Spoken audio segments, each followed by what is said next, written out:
Y'all, John Hunter Nemechek and Ricky Stenhouse Jr. are ahead of the entire Joe Gibbs Racing team in points right now. We all have more points than Chase Briscoe. I know. We're 2 races into the season. 2 super speedway races, I should add. But that means now is the perfect time for some early season overreactions. I did a similar video around this time last year, but that was really just me making up theories on the spot. This year, I wanted to get you involved. So I asked you to give me your bold early season takes, and I'm going to either buy, rent, or sell them in this video here today. You can't make a post like this when the first 2 races of the year are super speedway races. I can do whatever I want. This is meant to be fun. I figured it'd be a good way to get y'all involved, and it gives us a chance to talk about several different drivers and their early season trends. Austin Cindric will point his way into the playoffs this year. Cindric is 4th in points, led the most laps at Daytona, the 2nd most laps at Atlanta, but I'm going to sell this for now.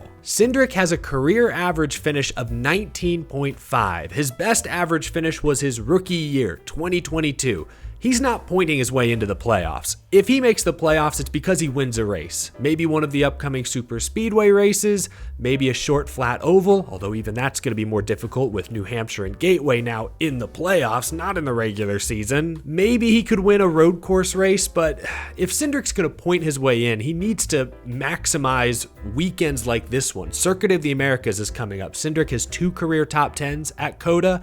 Before the next gen, Cindric was touted as one of the next great young road course racers, but the stats the past couple of years just don't back that narrative up. In his last 13 road course starts, Cindric has only 1 top 5 finish. That's not very good. That's not all that impressive. So starting this weekend, Cindric needs to back up his strong super speedway performance with a top 5 run at COTA. Show some of that old school road course speed. If he does that, I'll give him a shot at pointing his way into the postseason, but despite the hot start, I think this is extremely unlikely. Austin Cindric is going to become a yearly playoff contender like how Boyer or Almirola were with SHR before SHR fell off. I actually buy this take. Cindric has made the playoffs 2 of the last 3 years. 1 at Daytona in 22, 1 at Gateway in 24. I don't think he points his way in, but a win certainly on the table, and you're comparing him to Clint Bowyer and Eric Almirola. I looked it up. Clint Boyer's average finish with Stewart-Haas was around 15th.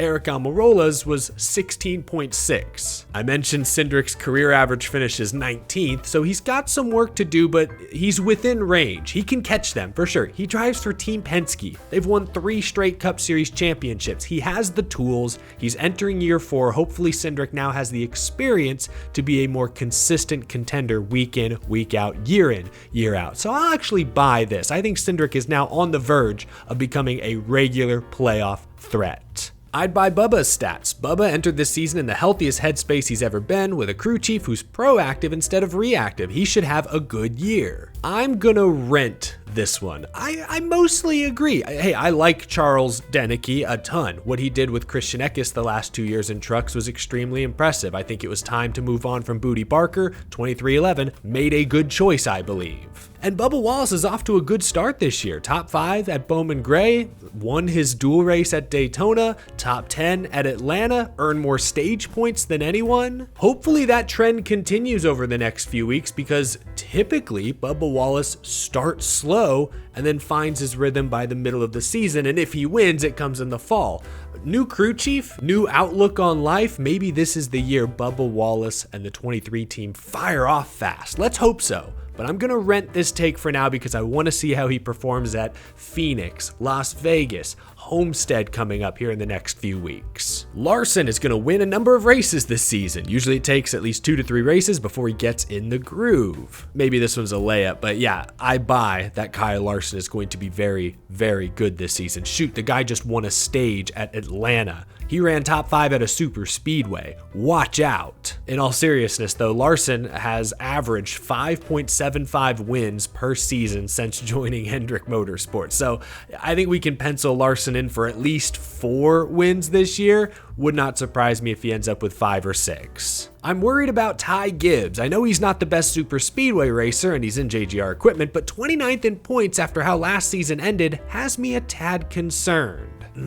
I picked Ty Gibbs to make the playoffs in my preseason prediction, so I'm not going to buy this take. I am going to rent it, however. This comment brings up some good points. If you go back to the final few races of last year, Ty Gibbs has an average finish of 31.6 his last 7 starts. Oh, and he failed to race his way into the clash at Bowman Gray Stadium. Gibbs doesn't do a lot of extra media, it seems, but that may be a good thing because I think right now his confidence is shot. COTA this weekend is a great chance to regain some of that confidence, reset. Ty Gibbs finished 9th and 3rd his past 2 trips to Circuit of the Americas. We've seen him make a pass in the grass to win in his Xfinity Series debut at the Daytona Road Course. I remember him going wheel to wheel and beating Kyle Larson at Road America, I believe, a few years ago. He's a great road course racer. This weekend is a great shot for Ty Gibbs and new crew chief Tyler Allen to build some momentum before we head to the more traditional ovals. Carson Hocevar will have a better season than Ty Gibbs. Carson has been getting better with every race. It's only a matter of time before he breaks through with a win. Ty seems to have fallen off a cliff since the start of the 2024 playoffs. Yeah, I mean, I just read you the Ty Gibbs numbers over the past few races. Not good at all, but I'm gonna sell this one. Ty Gibbs is 3 months older than Carson Hocevar. He has a full year of Xfinity experience Carson does not have. He has an extra year of Cup experience Carson does not have.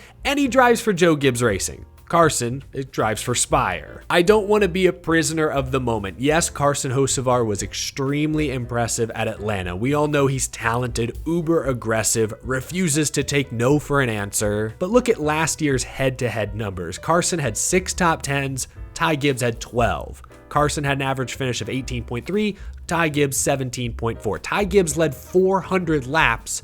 Hocevar led like 16. I'm sure Spire is going to keep getting better, and I'm sure Carson's going to keep getting better, but I'm not ready to say a Spire Motorsports driver is going to beat a Joe Gibbs Racing driver this year. I'm not ready to say it, so I'm selling this take for now. It's Briscoe over.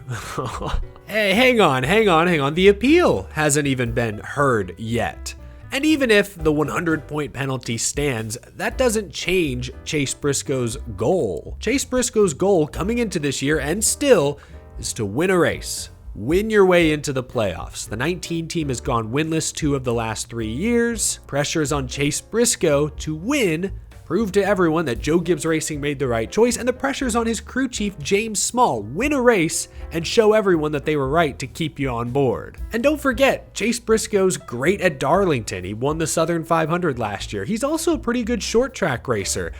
Joe Gibbs Racing may not have Team Penske levels of speed, but they ran pretty well last year. Won New Hampshire, won Phoenix in the spring. So I'm selling this right now. It's not over, or Briscoe. It's not Briscoe over. Not yet. Even if they lose the appeal, it's not over. It's way too early to say it's over. Alex Bowman is a criminally underrated plate racer in the Gen 7 era. I predict him to win at least one of these races this season. I think the 48 team is poised to go on a tear, at least 2 wins and a deep playoff run. Whoa, there is a lot there. I think for that reason, I'll have to rent this one.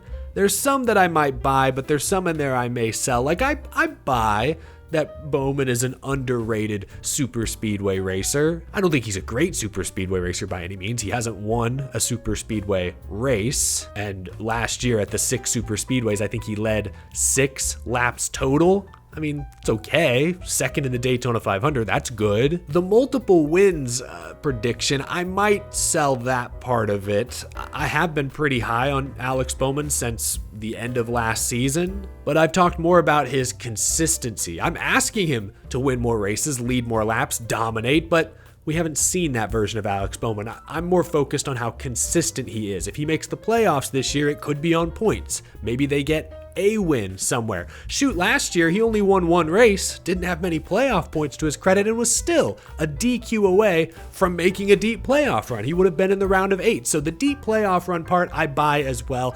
I'm gonna rent this overall because there's a lot here, a lot of moving parts, but I mostly agree with the gist of what you're predicting here. I do think Alex Bowman, the way he finished last year, is poised to have a very good 2025. I'm selling Daniel Suarez. He banks off the early points collected from the super speedways, rough start, and not likely to turn it around. Yeah, I guess I'll buy this. I'll buy what you're selling. So in other words, I guess I agree with what you're saying. Daniel is 25th in points right now. Atlanta was a massive disappointment. He won the race obviously 1 year ago. We're used to seeing him run top 5. Instead, he qualified bad, raced bad, and crashed. The vibes are not where they need to be. Driver on an expiring contract. All eyes are on his two teammates, SVG and Connor Zilic, this weekend at COTA. I did not pick Suarez to make the playoffs before the season started. Right now, I'm standing by that prediction. He'll have opportunities. There is another Atlanta race later this year, and he's a good road racer. COTA this weekend could be an opportunity. So could Sonoma. He's won there in the past. Mexico City. But your point is correct. He didn't earn many points the last 2 weeks, so I think the picture becomes more clear. He's got to win. He'll have opportunities, but I still think it's a long shot. So I will buy what you're selling here. We'll end with this one. I'm buying SVG and Briscoe stock. Heck, I believe SVG might be in the playoffs this time next week. I already addressed Chase Briscoe. Yes, I am quietly confident that he is going to have a good season despite the early penalty. And I guess I'll buy the Shane Van Gisbergen part as well. I'm not sure that he's going to win at COTA this weekend. Vegas currently has him as the odds-on favorite. He'll certainly be among the contenders. But even if he doesn't win COTA, he's going to win one of the other road races. There's 4 other road races on the regular season schedule. Sonoma, Mexico City, Watkins Glen, Chicago, of course. He won there in 23 and probably had the best car in 24 before he got wrecked in the rain. So yeah, overall, I am buying this one. I'm with you. I would buy SVG stock. Where is he in points right now? 34th. Shoot. Yeah, he better win one of these road races. Maybe a super speedway. You never know, because 34th in points. Dang.